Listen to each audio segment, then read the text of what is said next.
You've been charged with a serious criminal offense, such as murder or a very serious sexual assault. You've retained a lawyer and you know it's headed for trial a year and a half, 2 years from the date of the charge.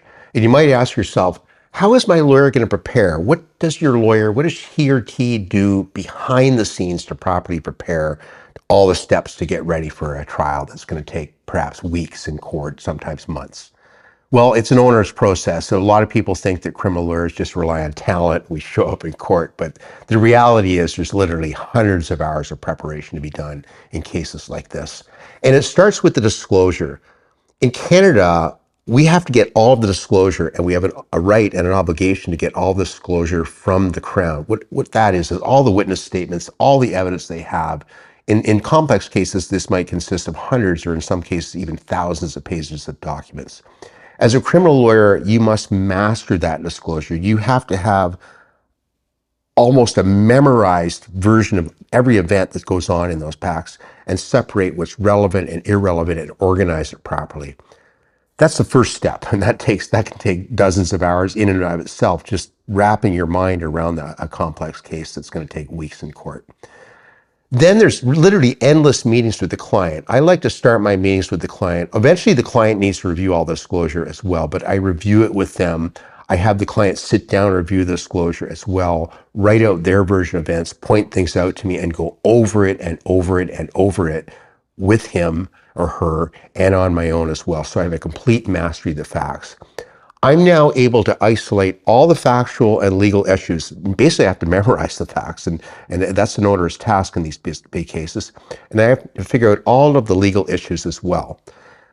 Early on in the case, I'm developing a defense strategy. How are we going to win this case? What are the inconsistencies? What are the improbabilities? How am I going to attack and challenge the Crown witnesses?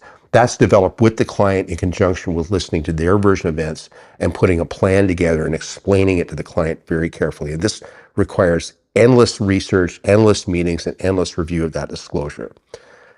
Next, often in these big cases, usually actually almost always, there's what are called pretrial motions that the Crown brings and defense counsel brings. These are legal issues, legal challenges that are brought before the trial. For example, the Crown's seeking to introduce certain evidence. I'm seeking to block it. The defense is seeking certain evidence or challenging constitutional challenges. Endless pretrial motions. Sometimes you do 2-3 weeks of these pretrial motions in a big case. I just completed a big case which took 2 weeks of pretrial motions, for example.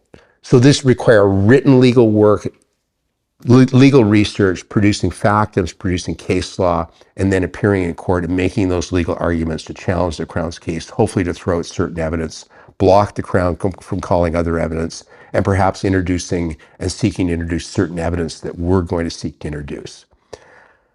So we're getting now closer to the trial. So pretrial motions take place in the months before the trial, say 2, 3, 4 months out. We get rulings from the judge. The judge is going to rule what evidence is in, what's out, what I was able to successfully challenge and exclude from evidence, for example. Now I have to start thinking about preparing cross-examinations of all of the Crown witnesses. For example, there might be, the case I just completed, there was 20 witnesses that the Crown called.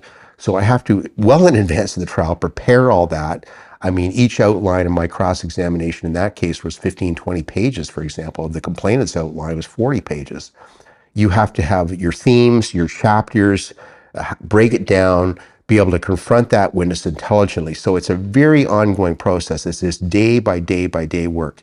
You know, there's an old expression, the only way to eat an elephant is one bite at a time. And on these complex cases, you have to start often and early and master the facts, master the law, and be able to all bring it together. You want it completely organized before the trial. You want that disclosure electronically and paper disclosure organized as well, perfectly, so it's all in your mind and ready to go. Because if that witness says something at court and they say A, for example, and you know that they've given 5 different statements, for example. In the case I just did, they gave 7 different statements, each of which hundreds of pages. I have to be able to instantly point to page 196 where they said B to confront them. That takes time, it takes organizational skills, and it's simply an ongoing process. I wish I could just show up in court and start talking, but the reality is this area of law, criminal law, is 30% talent, which you absolutely need, 70% hard preparation. You need both. If you don't have both, you are going to lose more cases than you're going to win. If you have both, you're going to do quite the opposite. You're going to do a good job for the client. So it's very important to start early and often and preparation.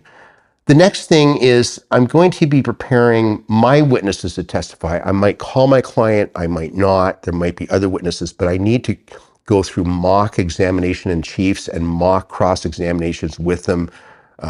It's showing up and testifying in court. It's not just like a little conversation you're having. You have to show a client how to testify properly so it's understood, it's chronological, and it's going to make a compelling story for the jury to create reasonable doubt. That takes a lot of time.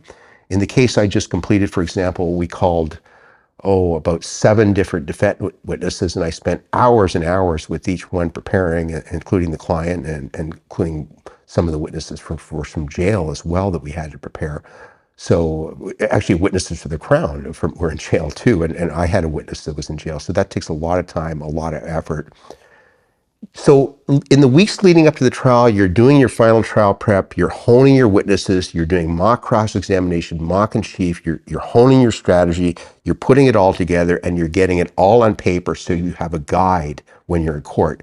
Now, if you see a good lawyer present in court, it seems effortless. They're just flowing, they're talking, they're not, if you watch me in court, you'll see me hardly even referring to my notes, but I have them there, I want them there. It's a guide if I lose my way. But everything's memorized essentially. And this case literally took me, I don't even know how many hours. It was over 1,000 hours, but it just takes time, effort, step by step by step. Once the trial's underway now, it's 14-hour days. I mean, court runs from 10 to 4:30, which doesn't seem long, but it's an intense process. If you've ever been in a trial and you try and pay attention for 5 or 6 hours, it's very difficult. Most people, their attention span's not long. Juries aren't that long. There's a reason we only sit in court for that long. But then every night I'm preparing. I usually, in a big trial like that, I'm going to bed at 2 a.m, waking up at 7, repeat, rinse and repeat. That trial took 6 weeks, and that was on weekends too. The only time I take off is Friday. That's what you need in a lawyer to do a big complex case like this. It's not for the faint of heart. I do enjoy this work. I've been doing it for 36 years, but you've got to keep at it. I wish I could just rest on my laurels and show up and start talking. And, if you went and saw a lawyer who wasn't prepared, they might sound okay, but the other lawyer, the judge, knows they're not prepared at all. A person in the courtroom think, oh, they sound pretty good. Well, it's garbage. They haven't done their work.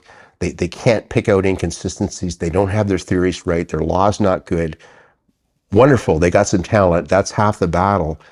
It's like anything. If you're playing a high-level sport, if you're in this business, if you're a doctor, whatever you're doing in life, it's talent plus preparation and effort. You can't have one without the other, and it's the only way to properly represent a client and make full answer defense in a Canadian courtroom. And that's the type of lawyer you need to find if you're going to trial on any case, let alone a complex case.